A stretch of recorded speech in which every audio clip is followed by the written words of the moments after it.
저는 오늘 민주당의 총선 승리를 위해 선거대책위원회에 합류하기로 결정했습니다. 참으로 많은 고민이 있었습니다. 저는 2022년 5월 국무총리직을 마치면서 정치인과 공직자로서의 여정을 멈춘다고 말씀드린 바 있습니다. 제가 정치를 하는 30년 동안 추구해왔던 대화와 타협, 공존과 상생의 정치를 구현하지 못한 책임과 한계를 느꼈기 때문입니다.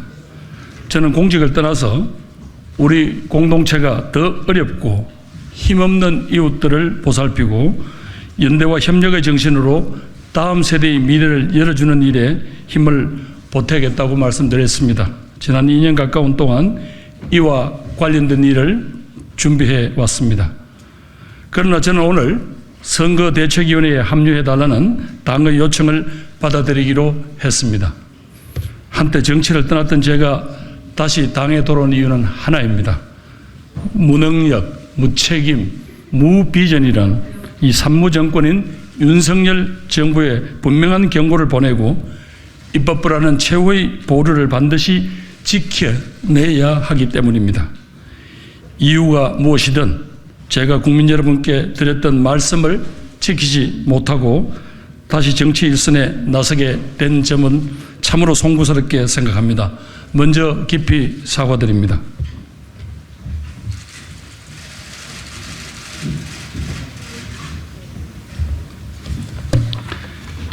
시장에 나가보면 우리 서민들의 한숨이 참으로 깊습니다. 물가는 오르고 내수는 부진하고 투자는 줄어들고 있습니다. 경제 성장률이 IMF 외환위기 이후 25년 만에 처음으로 일본에 뒤졌습니다. 민생이 곳곳에서 무너지고 있습니다. 이런 상황에서 정부는 재정 지출을 줄이고 나라의 미래인 R&D 예산까지 삭감했습니다. 보수 정부로서 어느 정도 역할을 해줄 것이라는 기대가 있었습니다만 민생이 무능한 검찰공화국에 불과했습니다. 이런 상황에서 입법부의 주도권조차 정부 여당에게 넘겨주게 된다면 우리 국민들은 믿고 의지할 곳이 없게 됩니다. 이번 총선의 의미는 분명합니다. 윤석열 정부의 무능과 폭준을 심판해야 합니다. 대한민국의 미래를 위해서 독성과 독주, 퇴행을 견제할 힘이 필요합니다. 지금 대한민국이 선진국의 문턱에서 휘청거리고 있습니다.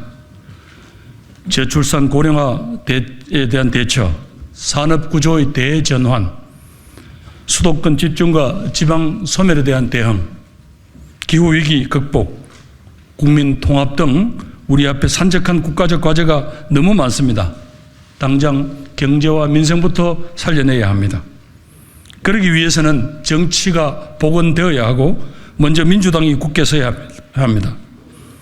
민주당이 의회 권력을 통해서 무능한 정부를 견제하고 견인하며 어려운 이웃들의 삶을 돌보고 미래를 준비할 기반을 만들어야 합니다.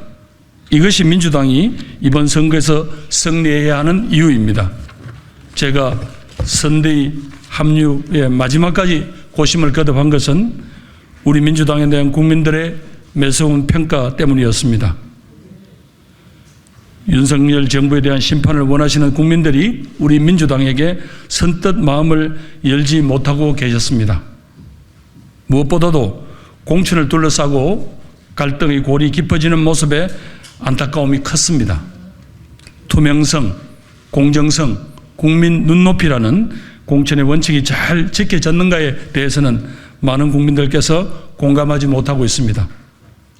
과정이야 어쨌든 공천을 받지 못한 후보들과 그 지지자들께 납득할 수 있는 설명과 따뜻한 통합의 메시지가 부족한 것도 아쉬웠습니다. 저도 민주당의 한 구성원으로서 국민 여러분들께 송구하다는 말씀을 올립니다.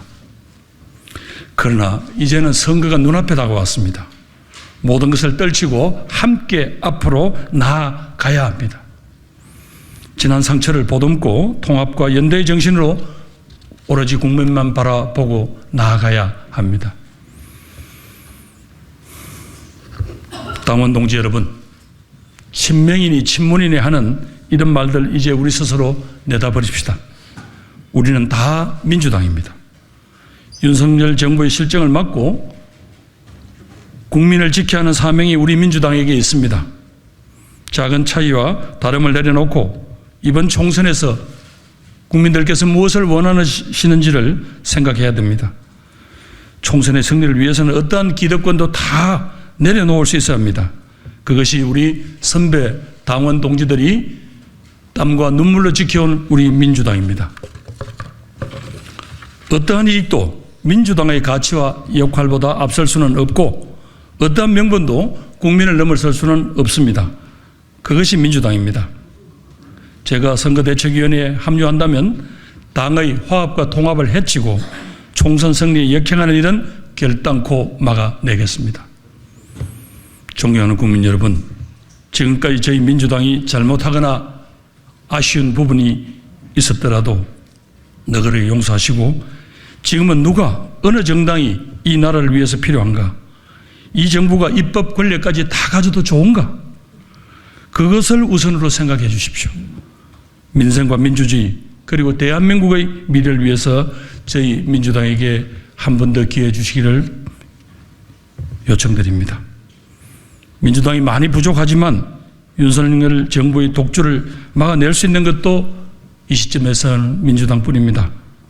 저부터 반성하고 돌아보겠습니다. 민주당이 어떻게 해야 더 유능한 야당이 될 수 있을지 길을 찾도록 하겠습니다.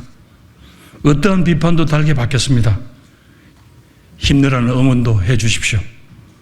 국민 앞에서 늘 겸손한 그런 민주당이 될 수 있도록 저도 최선을 다하겠습니다. 감사합니다.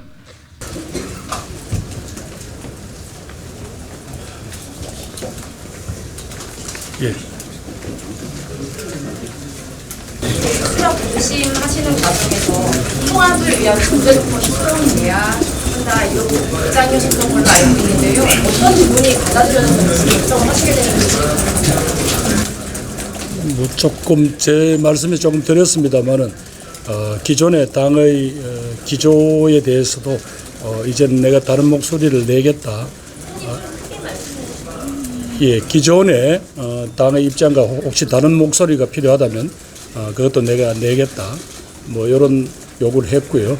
또 앞으로 선거와 관련된 주요 전략적인 그런 판단은 선대위에서 할 수 있게 해달라. 그런 부분들이 다시 또 최고위원하고 서로 판단이 다르거나 겹치는 이런 일은 없었으면 좋겠다. 뭐 그런 요구를 했고요. 그 외에 뭐 한두 가지 더 있었습니다만 그런 부분들은 앞으로도 선대위를 운영해가면서 서로 입장을 조율하기로 그렇게 했습니다. 지난해 말에 이재명 대표 만나셨을 때 이낙연 대표 통합 이렇게 좀 넓게 만나라고 당부하셨다고 들었는데 이재명 대표가 그런 노력을 지금 했다고 보셨는지 그리고 특히 공천 과정에서 통합 노력을 지금 했다고 보셨는지. 우선 공천 과정에 대한 평가는 제가 아까 말씀드렸습니다. 그리고 이제 내일부터 선대위가 발족하게 되면 공천에 대한 이야기를 또 되풀이하는 것은 당의 여러 가지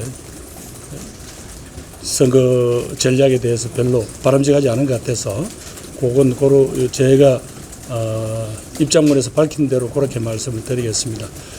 작년에 좀 더 두 분이 좀 더 진솔한 대화를 했더라면 하는 아쉬움이 있습니다. 지금 현재 여러 가지 바로 야권이 어려워진 것 중에 하나가 또 그때의 분열의 시작이 이렇게 상처로 남아있는 게 아닌가 하는 생각이 들고요. 이 문제에 대해서도 선대위에서 필요하다면 논의를 하도록 하겠습니다. 한 가지 정도만 혹시 더 있으시면 말씀 듣고. 예. 선대위 전략 많이 말씀해 주셨는데 이 키포인트가 되는 큰 전략이 있다면 그게 뭘까요?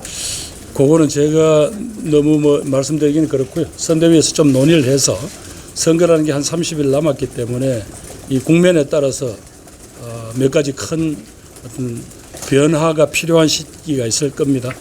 그럴 때 어떤 입장을 취하느냐 또 이런 부분에 대한 것들이라고 생각하시면 되겠습니다. 총리님 그럼 새로운 미래라서 만나보실 계획도 있으실까요? 제가 이 자리에서 섣불리 그런 말씀을 드릴 수는 어렵지만은 저는 뭐 필요하다면 누구하고도 만날 수 있다라는 그런 입장을 가지고 있고 또 이 문제에 대해서는 아무래도 당의 선거 전략상 필요한 부분이라면 또 선대위에서 논의를 하도록 하겠습니다.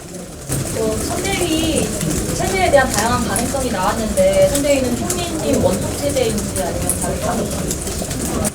제가 구체적인 건 모르겠는데 오후에 곧 발표한다고 이제 하네요. 총회님께서 예, 예. 선대위 합류를 결정하셨기 때문에 그에 기초해서 곧 발표드릴 것입니다. 그러면 이 정도로 오늘은 하겠습니다.